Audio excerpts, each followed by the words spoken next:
Hello students, have you all tried anything adventurous in your life? Something that is extremely daring? If yes, then this poem is for you and for all who aspire to seek adventure in their lives. Today we are going to study the poem of Adventure, a very straightforward poem written by George Crocus. George Crocus has written a number of poems which dealt with topics such as nature, science, philosophy, religion, etc. In this poem, he asks his readers to find adventure wherever they could, as often as possible, because life in itself is a big calling for adventure. In each of these stanzas, Crocus talks about various situations in which people found or might find themselves in their lives. He advises his readers to face difficult situations with bravery and encourages them to be optimistic. Let's take a look at the first two stanzas. I'll read. Deep inside the mountain, the adventurers hide themselves. They are of all forms and shapes. They all have an excellent ending, because those that live their lives in adventure see the world in an extraordinary special way. So in the first stanza, he says that people who live their lives in a very adventurous way are usually very special, because they won't have the point of view of normal people. They will have a very extraordinary outlook on life itself. They try to live life in a very fresh way, in a very adventurous and in a very challenging way. So he says that all adventurers hide themselves deep in mountain. What does he mean by that? He says that all adventures first begin with nature itself. So in order to find yourself, you have to first find your place in this universe or your place in this cosmos. You have to go and search for yourself in nature, and you have to soak in with nature to understand that we are just a very inconsequential beings in the eyes of universe. If we don't exist tomorrow, it won't make a big difference. And if we know that truth, we will be free of all expectations, and we will start to embrace everybody, and we'll start to understand what happens around us in a more positive way, in a more optimistic way. So he says this, actually this is the crux of the entire poem, but still the first stanza itself packs so much of information. And he also says that they all have an excellent ending. It means that people who find their lives very adventurous are very people who live on in the moment, and also they don't feel bored up, or they don't feel down or something when anything bad happens. So they are people who live their lives in the moment. So this is what he tries to say in the first stanza. And also if you look at these at the second stanza, let's move on to second stanza. To attract the adventures into the pattern of habit, you only need to close your eyes and ask them to embrace you. You can also imagine that you are transparent and feel the wind stream through you instead of going against you. Or imagine there are tiny wings on your back, and every time you take a new step, you bounce a bit. So the second stanza, let's break it one or three or four lines at a time. So to attract the adventures into the patterns of habit. What do you mean by patterns of habit?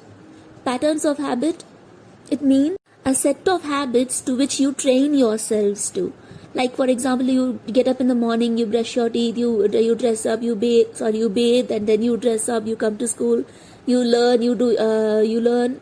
Then what? You do all your classwork and you listen to the things that have been taught to you. Then you go home, you then do your homework, eat, learn, play, or else you do whatever you best doing, like reading or doing your hobbies, then you go to sleep. So these are set of habits which you are accustomed to. So that is called patterns of habits. So patterns of habit. Okay, so attract adventures into the pattern of habit. How do you attract adventure into this tight schedule of habit? You can do that by closing your eyes and meditating. You can attract adventure by closing your eyes and meditating, by thinking of your life as something which is great and something which has enough space to bring in newness and freshness in your creativity. Say for example, in this daily routine, how could you attract adventure? You could do it by inventing new hobbies for yourself which you enjoy much, and also by indulging in sports, playing with your friends, reading new books, or taking up new hobbies, etc. So these will lead you into paths never known to you before. And the second, let's break down to the second part of the stanza. You can also imagine that you are transparent and feel the wind stream through you instead of going against you. So this is a very important part in this particular stanza. It means that you have to go along with the flow instead of going against the wind. For example, imagine yourself to be stuck in a hurricane or something like that, which is mild but yet strong enough to blow you away. So what will you do if you have to survive that hurricane? You cannot go against the wind, right? You cannot force yourself against the wind, because if you force yourself, you try to walk against such strong wind, it will blow you up in an instant. You will be taken into the hurricane, to the eye of the hurricane. So in order to escape that, you have to go along with the flow. You have to turn towards the side of the hurricane, and you have to walk along the direction the wind is blowing. Instead of going against it, you have to go along with the wind. So that is how you can escape a hurricane. So similarly, you have to go along with all the situations in your life, and you have to be transparent. It means that you have to be open to all ideas and suggestions. You cannot be very rude or impolite or have any negative feelings inside you before talking or knowing a person. You have to be transparent. You have to be open about what you think and what you say, and also you have to be very accepting, and you have to speak only the truth. That is the importance of that is the important meaning of the line of this word transparent. You should not be thinking something in your mind, keeping a grudge in your heart, and then being very sweet on your mouth, on your lips. Okay, it should not be the case. You have to speak what your mind and heart thinks. You have to be very truthful to yourself first. That is what it means. And or imagine there are tiny little wings on your back, and every time you take a new step, you bounce a bit. It just these two lines just simply mean that you have to be very creative and imaginative, and also you have to have that you have to be full of life in order to enjoy life itself. So if we look at the next five stanzas, we can see that he talks a lot about history and how people in history changed the course of history itself for the sake of justice and for the sake of the cause which they believed truly in. So we are not going to go in detail about these five stanzas right now in our YouTube class, but we'll be dealing with it in detail in our Zoom classes. But now let's just go to the crux of what he meant. So in the next five stanzas, he talks about the bravery of the people of the past. He talks about the dangerous quest the soldiers and knights took for the sake of justice. He points out how they fought for their motherland, for the causes they deeply believed in, and for the rights of their people. They valued justice more than anything. So however grave the situations were, they did not lose their courage and faith in goodness. They left behind their legacy for the future generations to admire and follow. So let's move on to the last two paragraphs. I'll read.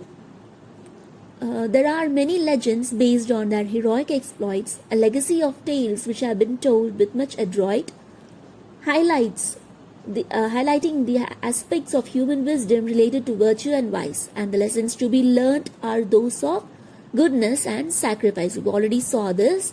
So moving on to the last part, history usually repeats itself time and again, as it often happens in a situation comes when we are asked to do something for a just cause, and acting with chivalry we shouldn't pause. So this line needs a bit of explanation in this last stanza. History usually repeats itself time and again. It means that pandemic happened in the earlier century and the century before that, and it happened also now. Wars are recurrent events. It always happens. That is what this line means. History usually repeats itself time and again. But what should be the constant thing there? Justice. Justice should prevail at all events, at all circumstances. Goodness, justice, mercy, kindness, and all the good values must always be your guidance. We should not waver from those values. However difficult situations might be, we should not waver from those qualities which defines us as human beings.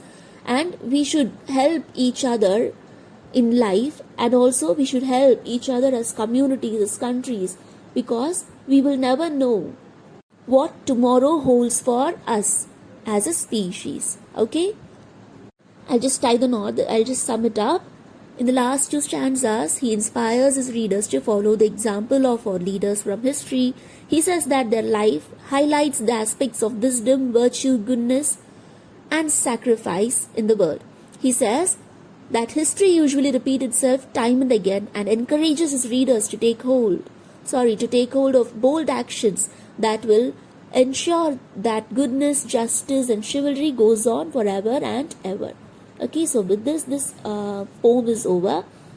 We'll have a short discussion on this poem in the following Zoom class, that is on Thursday, and your notes will be given to you on Thursday.